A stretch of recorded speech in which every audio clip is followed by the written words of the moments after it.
When I was 15, I lived in a quiet neighborhood in the southeast corner of the town of Middleborough in Massachusetts. It was a relatively young neighborhood, and I had been living there practically from the day of its opening in 1996, after moving in from Boston. Most people from Southie, like myself, couldn't even dream of getting out of that damn place. Not on bar tips alone. The only reason my family could finally afford it was because of my dad's new job at his accounting firm. Not 6 figures, sure, but still, he was making decent money. No more than 100 people have been living here for the past decade, so I never had to deal with problems you'd hear about from most city kids. Bright car lights consistently trailing past the window, the pungent odor of the rushing sewers, an occasional neighbor telling that old drunk down the block to go fuck himself. That sort of thing. But here it was just so different, so beautiful, serene even. Spring was the first season I got to experience in our new home, and it proved to be a warm welcome into the new setting. Thick woods that surrounded literally every house around the loop sported a natural palette filled with glimmering lime greens, and the subtle yet attractive orange of the pine needles. Not to sound like the stereotype of the suburban American dream, but I don't think an hour passed by when I didn't hear the brief song of a bird in the trees above. Of course, not everything was perfect. I mean, why else would I be telling this story? Sure, everything was just fine and dandy for a little while, but all good things come to an end, I guess. 8 months in, and I knew something was just, I don't know, off. Unsettling, even. It was January 17th, 2006, when we first saw it. After working tirelessly for hours, shoveling waterlogged snow off our lengthy driveway, my dad came bounding through the door. I'm surprised those sorry excuses for legs could keep him up this long. Holy shit, Kev. You've got to get outside. Right now, he panted. I looked up from my laptop, which had an empty Word file open for the past 3.5 hours. Hold on a sec, Dad, I blurted out on instinct. I just need to, finish this paragraph. Your work can wait, bud. Just for a little bit, I swear. He threw his hands to his knees, coughing slightly in between breaths. Looks like the adrenaline can only last for so long. Anyways, he led me a few hundred paces into the woods behind our house. Of course, it just so happened to be negative fuck all degrees outside, and trust me, the frozen branches snapping back every few feet did not help. The white hazy blur started to clear out of my eyes once I realized that we had come to a stop at what appeared to be a large clearing. Of course, who was I to tell? I couldn't see shit. He jabbed his elbow into my side and jerked his head towards the clearing. Kev, look at this. I blinked once or twice before finally lifting my head and allowing my jaw to slacken at the sight. What appeared to be a cluster of bogs had connected as one unanimous body and had completely frozen over. Patches of faded greenery sprouted from a few medium-sized spots, creating a relatively small circle akin to a roller rink before expanding into another plot of land we couldn't even see from where we were standing. A natural mirror reflected the darkened blue sky, even capturing the faintest appearance of the crescent moon. Don't get to see stuff like this in Southie, am I right? My dad laughed, one hand clasped to his forehead in disbelief. I didn't answer, and continued to crouch down to wipe away the snow at my feet. Pockets of air were trapped in a frozen prison as columns of individual bubbles that were just shy of reaching the surface. I laughed softly to myself, while taking time to admire the stream of air I could see in front of my face. That's when I noticed. I looked across the bog to see a distant patch of thin trees, and something seemed wrong with them. They looked perfectly normal, but I could tell something was off. I squinted, only to notice a pair of small, pale eyes dimly illuminating the trunks. I froze in place, and looked in fear at the shadow I saw follow them, trailing behind like a small creature. But it was definitely not something I'd ever seen. I pushed myself up and told my dad, Dad, we need to go now." I turned back to the trail we came from and began to tug on his hood. Damn it, Kev, watch it! Now what the hell's the matter with you? He snapped. Then he turned his head back towards the clearing and saw those eyes. I knew it. In my fit of desperation, my heart started to pound in my chest as I noticed the figure was a good 20 feet closer than it was before. I didn't need to say any more before me and my dad got the hell out of there. We ran as fast as we could, ripping up any mounds of snow that got in our way. Even through the loud snaps from the sticks we constantly stepped on, I could hear my dad hyperventilating ahead of me. We dashed up the stairs and tore the door open before flopping into the hallway. My mom had no idea what the hell was going on, and we were in no mood to explain it to her. That night, we locked up every door and window to our house and went to bed as early as possible. Unfortunately, nothing we did helped. Well, not me anyways. While my dad was able to shrug off the whole thing in just a few days, I was never able to get that thing out of my head. For the next week or so, I was plagued with passing glances of something standing down the hallway when I turned my head, and a black mass swarming out of the cracks of my closet at night. Every now and then, I would wake up to faint whispers of something that didn't at all sound, well, human. Hissing calls that seemed to be beckoning me out of my bed, filling my head with horrible things that I knew weren't true. I became a nervous wreck. My classmates told me that I was scribbling disturbing images into my notebook, as if I were sleeping with my eyes open. My teachers gave me detention after I drew blood from another student after clawing them across the face for calling me a name. At home was even worse. Not only did my parents treat me like a worthless piece of shit and scream to my face, "What the fuck is the matter with you?" with tears welling in their eyes as they hurled dishes onto the floor, but every time I looked at them, I saw that thing standing right behind them, watching me, taunting me. One week after that, my mom told me, my mom told me that my father had killed himself. I didn't know what to think. Remorse? Regret?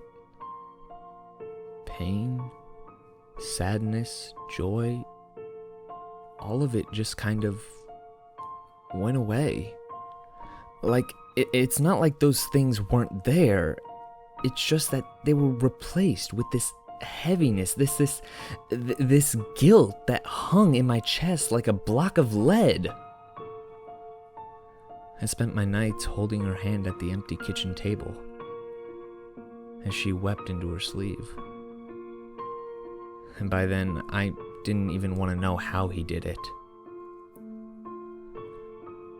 One night, she furiously finished wiping her nose and decided to go to bed a little early. She was just done for the night. I sat on my couch lifeless for a few minutes before pulling my computer onto my lap and opened a random subreddit to keep myself occupied. At around 11 o'clock, though, it shut down, despite the battery indicating that the device was completely charged. I angrily smacked the side of the monitor with my palm, just as all of the lights suddenly shut off. No, not again, not fucking again, I prayed to myself, biting my lip and lifting my legs into an upright fetal position on the cushions. The night sky was actually lighter than the light inside my house, so I could still distinguish one inky black shape from another. "He didn't tell you," A low whisper hissed from across the house. What I showed him that night. Another came from the adjacent doorway. I tried to scream, but remembered my mother upstairs and cut it down to a frantic whimper. Shut up, shut up, shut up, shut the fuck up. Who are you? A taunting voice came from the other corner of my couch, slightly different from the other two. Not who, really. More of a what? I didn't really know how to respond to this thing, so I held my legs tighter as my breathing became heavier and heavier. But it doesn't matter now, it remarked. Because soon enough, I'm going to break you. Just like your father. My eyes flew open and my hands began to tremble. Nothing but a fragmented memory in the proverbial wind. It cooed from my tabletop. I cut my hands around my ears and tried to block them out as best as I could, but they burrowed into my ears, making me shake with their every breath. There's no point, it retorted from my chair at the table. No matter how hard you try. Its voice jumped to the seat right next to me. You will never get rid of me. Silence. I sat there, shaking viciously, in utter silence. I frantically darted my eyes around the room for a source of light, for I didn't dare move from where I was. But all I could see was black. My fingers clenched harder around my shoulders. I sat there awake, in silence, for the rest of the night. Nothing happened after that day for about a week or so. Though I was never fully alright from the events that occurred that night, I tried my best to hide them from my family, as we needed time to heal after the death of my father. After a family gathering, I dragged myself up to my room and sat down, with my legs spread apart at the edge of the bed. I looked around for a minute before opening the bottom drawer of my nightstand and withdrawing a gift from Dad. I stared at it with a blank expression before throwing my head up to the sound of footsteps outside. Throwing on my coat, I pulled the collar tight and began trudging slowly towards the sounds. After several long, quiet steps, I found myself on the shore of the bog opposite to where my dad and I stood on our first outing out here. The crisp air nipped at the tips of my ears as a soft wind blew by, carrying some of the snow off the icy floor. I looked around for that thing I had seen the first time, but to no avail. I decided to man up, grow some balls, and find this damn thing, if that was even possible. Although, something else may have just found me first. As soon as I touched the tip of the ice, I heard a loud rustle from a nearby shoreline.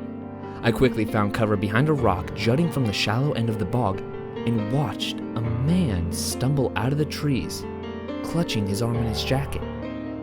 My eyes widened in terror as I recognized the man as my father. He slipped and crashed hard on his right leg, letting some black object slide out of his jacket pocket. As soon as he realized his mistake, he scrambled over to the thing and held it against his body. He stared at it intently for a few seconds, as if reading something on it, then held it up to his temple. Oh fuck, oh fuck, that's a His brains exploded out the side of his head and his body violently threw itself upon the ground. I sat, clutching my hand in my mouth as my dad, my own dad, lay dead right in front of me. I could taste the tears pouring down my face as I sobbed uncontrollably. The blood that had pooled underneath his fractured skull suddenly began to flow in an irregular direction, as if it were heading straight for me. Tainting the clear ice as it passed, it began to hiss as its trails met. The shadow that was left behind my father's corpse began to mutate and stretch into an oddly skeletal figure with horrifying features. Its arm's tendon split up to the elbow and seared. Bloody sinews connected it to the figure's concave torso. Strips of black tore from the shadows and enveloped the body in a sort of decrepit shawl that seemed to fuse into its sides. Its head had no mouth but caved in into two deformed eye sockets that seemed to have no end. Deep in the centers lay two small, glowing, pearlescent eyes that lit its icy breath as it began to speak. I told you. A gurgled voice emanated from its head. Broken. I scrambled back as the blood began to stretch onto the first blades of grass, holding back tears as I stared into its hollow eyes. But you know, the funny thing is, I wasn't even the one who had to do this. It cocked its head to the side and extended a hand towards me. You did that on your own. Its voice had become more of a vile hiss. No, I mumbled as I tried to avoid the amassing pool in front of me. No, damn it, no, you're not pulling this shit with me, I screamed. Don't you get it? Its voice had begun to change. He hated you. I hated you, my father said. I tried to say something, but the words wouldn't come. The blood was sliding up my legs now, thick and murky with the pungent odor of rotting flesh. Do you know what kind of shit you put your mother and I through? How much of a damn disappointment you became? He screamed. No, Dad, please don't do this to me. I swear, You wouldn't let that fucking fantasy go, so you made damn sure to drag all us down with you. Well, congrats, son. You succeeded. I couldn't comprehend what I was hearing. There was no way this was real. Dad wouldn't think of me like that.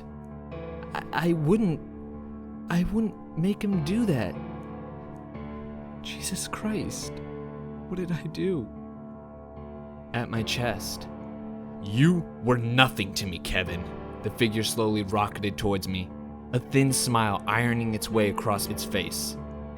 I didn't fucking do it. It's clenching my throat now. Fucking nothing. The flesh on its face tore apart with a loud ripping sound, forming a bloodied, sadistic smile. No, I did not kill my father. I did not do this. It was creeping down my throat and into my eyes. Everything was going a deep red.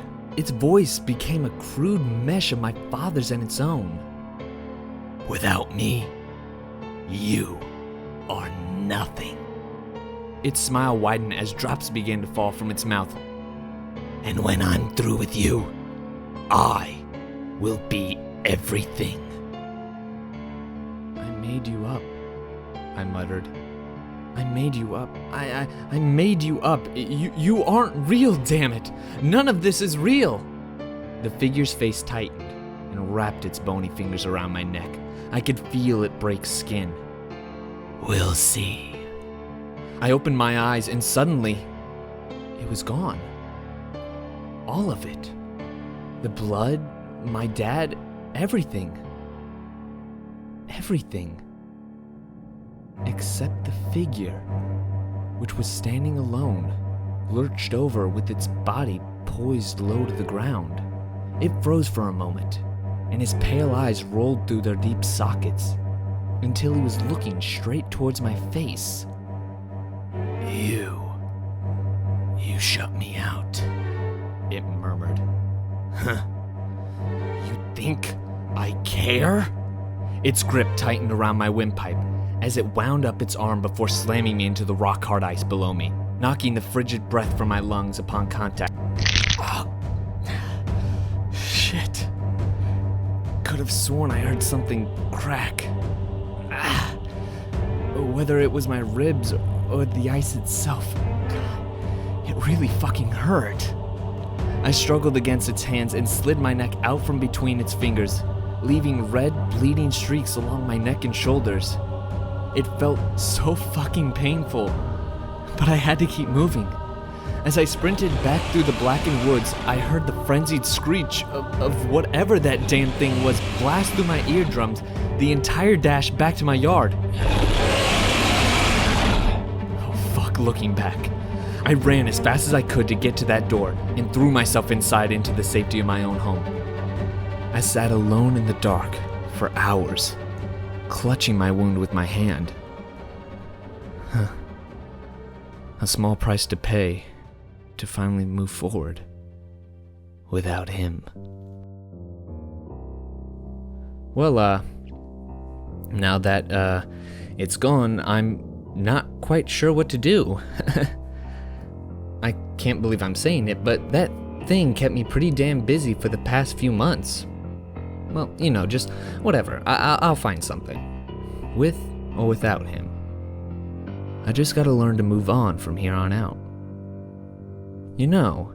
This may be useful for one hell of a piece when I get back to school.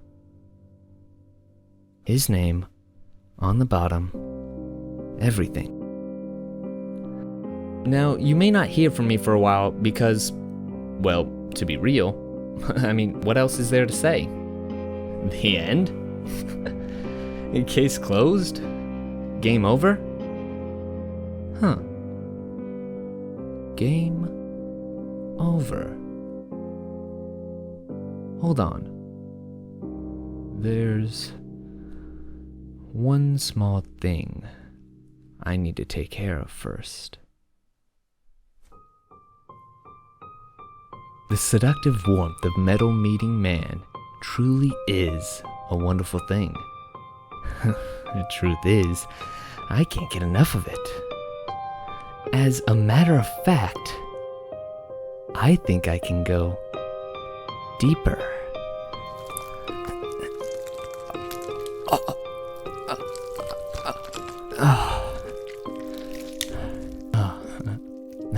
Shit. A few drops got on the rug. And it's only a matter of time until these open crosses drain me out. So, I should probably hit publish before I take some rest. But hey, I got a few, don't I? Few minutes to admire this old paperweight? Yeah, I think so.